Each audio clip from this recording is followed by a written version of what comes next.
Hey, happy Friday and good afternoon, West Marshall community. Hey, I wanted to take a few minutes of your Friday afternoon to just kind of introduce myself to the community and walk through our Return to Learn plan with you. Maybe to answer some of the questions that you might have as we are approaching the first day of school, Monday, August 24th.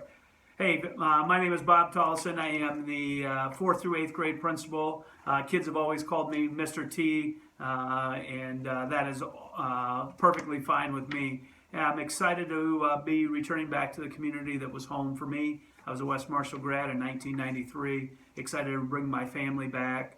My wife and I have been married for 20 years. Her name is Andrea. She'll also be our school librarian this year.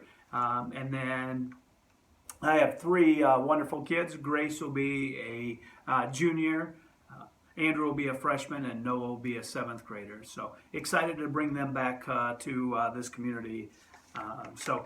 As I've been started working about July 1 for the last almost 2 months now, we've been blessed to work with a great team of people, whether it's been teachers. We've had several meetings so far while they're normally on kind of their summer break, and other admin teams, secretaries, custodians. It's been a great group to work with as we prepare to bring kids back to school on Monday, August 24th. So first of all, I want to start with those that are choosing the online option. There are two choices for you to make. One would be kind of a continuation of what you did in the spring with Google Classroom, where teachers would put assignments in there and then you would send back and forth. One of the new things that you'll be able to do is remote into a live classroom. The teacher will be, during their direct instruction part of the lesson, you'll be able to see the teacher teaching. And then once that part is over, then the video will stop. So that's a new addition to the Google Classroom if interested in that. The second one is utilizing Edgenuity. That's been around schools for quite a few years. That is a kind of a prepackaged course that kids can work on online at their own pace. So depending on your work schedule, might work better for you. There is also still the school resource that you can utilize there. So there will be a staff member that is assigned to help you and to navigate that and address any challenges that you might have. They also can provide you with updates on how much time your kid is working on their course. So either one of those two options, if you have questions, please feel free to reach out to me, and would be glad to help. For those that are returning to school on site, Monday, August 24th, there'll be a few things that will be different, so I want to highlight those. First of all, if a student is riding a bus to school, they'll be required to wear a mask. And until further notice, they will not be able to ride a different bus. If they were wanting to go to a friend's house some evening, they will not be able to do that. A couple things about before school procedures. Breakfast will continue to be served at 7:45 in the cafeteria, like always. If they will not be eating breakfast, we are really going to be asking for your help in not having students arrive before 8 o'clock. And I understand there are situations that make that difficult for families, and we'll definitely accommodate those, but we're really working to try to minimize the students in large groups. So if you have a student that does arrive early, there will be designated areas for them to go. And once they do enter the building, then they will need to be wear their masks. So as we kind of work through our plan, you'll see anywhere where it is really challenging for schools to do any contact tracing, who were they around, for how long, that they will be required to wear a mask. So for the first couple of weeks of school, our 6th graders, when they arrive to school, they will be coming in, if they're arriving early, they will come into the cafeteria area and sit at the cafeteria tables. 7th graders will report to the gym, and 8th graders will stay outside as long as the weather permits. And if we have any of those days with inclement weather, we'll bring them into the library. And we'll rotate that as time goes, but that's how we will start the year. And again, once they enter the building, prior to school starting and prior to them getting into their first period class, they will need to be required to wear a mask. So we would please ask for your help in trying to get them to arrive as close to 8 o'clock as close to 8 as possible. That would help us out. And that gives them plenty of time to get to class by 8:10 when our academic day starts. And then when students do go to their first class on Monday, August 24th, they'll be given a school-issued mask, shield, and if they want a cardboard petition that they can put on their desk or table, they can take one of those as well. And certainly my kids have been wearing masks throughout the course of the summer, and if they find one that is more comfortable to them and that they've been wearing, certainly by all means they can wear those. If your son or daughter happens to forget a mask, we will have disposable ones that are available in the office that they can use for a given day. So another thing that we would ask some help from the community is to have your son or daughter bring their own water bottle. All of the drinking fountains will be turned off except for the drinking fountain that has the refillable water bottle station, and that will be the only part that is accessible. So please have each one of your kids bring their own water bottle, and that will help out. Teachers also have some sinks in their room and will be able to fill up their water bottles as needed. Students will also have opportunity to access several hand washing stations throughout the building. We will be consistently reminding students to wash their hands with soap and water for at least 20 seconds.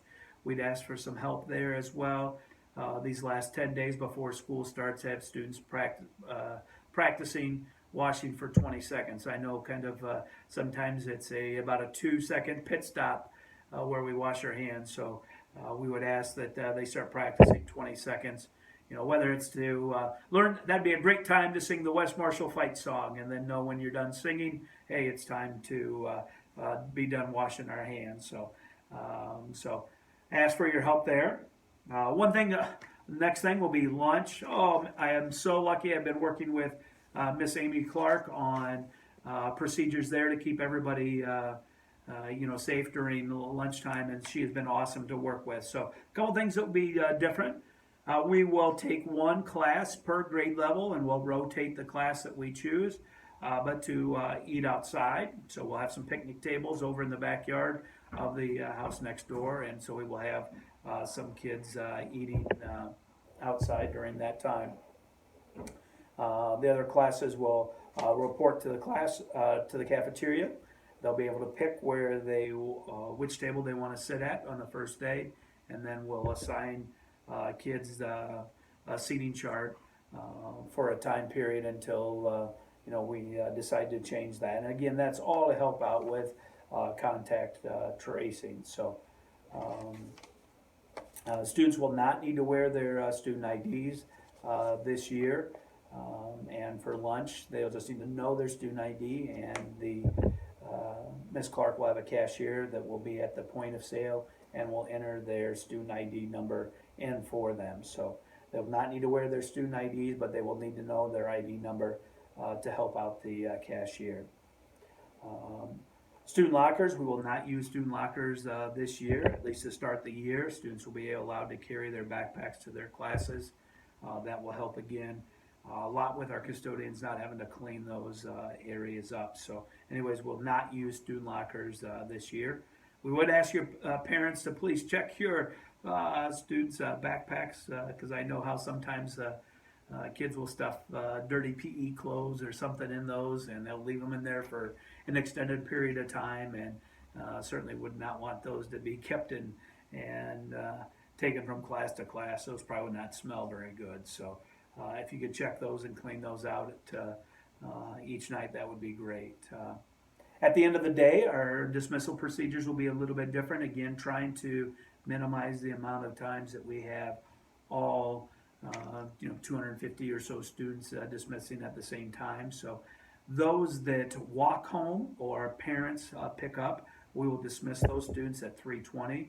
Bus riders will be dismissed at 3:23, our normal dismissal time.